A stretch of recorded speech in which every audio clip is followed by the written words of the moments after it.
สดงสู้สดมาจึงพอไอ้โกนยินสำนางละอเป็นมวยจีวัดทรงไอ้โกนจุดแต่ละอขนมชาจีวัดให้ทรงไอ้โกนสลายขึ้นเยอะละโหดจับยังไงต่อเติม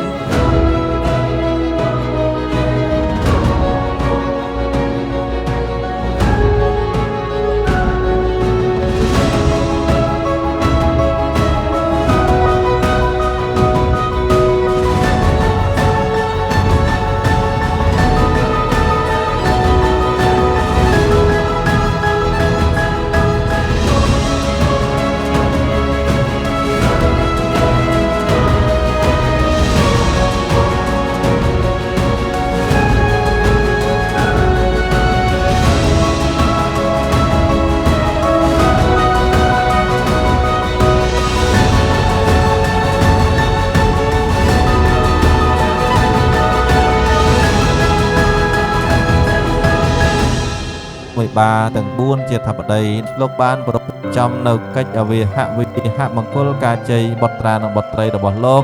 ឲ្យតាមលំអានប្រពៃណីពីបុរាណកូនកំឡោះនាមអ្នកបណ្ឌិតហែមនរៈពងឲ្យបានជាគូគប់ភវវាសនាជាមួយនឹងកូនស្រីនាមកុលធីតាកញ្ញាឆាយស្រីនិត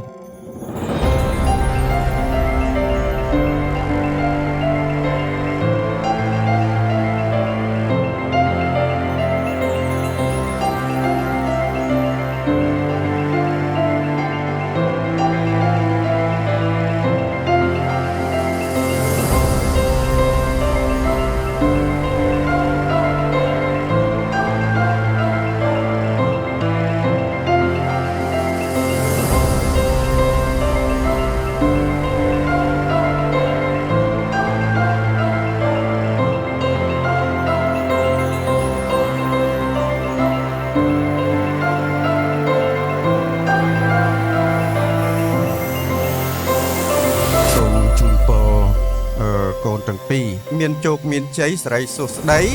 ក្នុងឆាកជីវិតចាប់ពីពេលនេះរហូតចាស់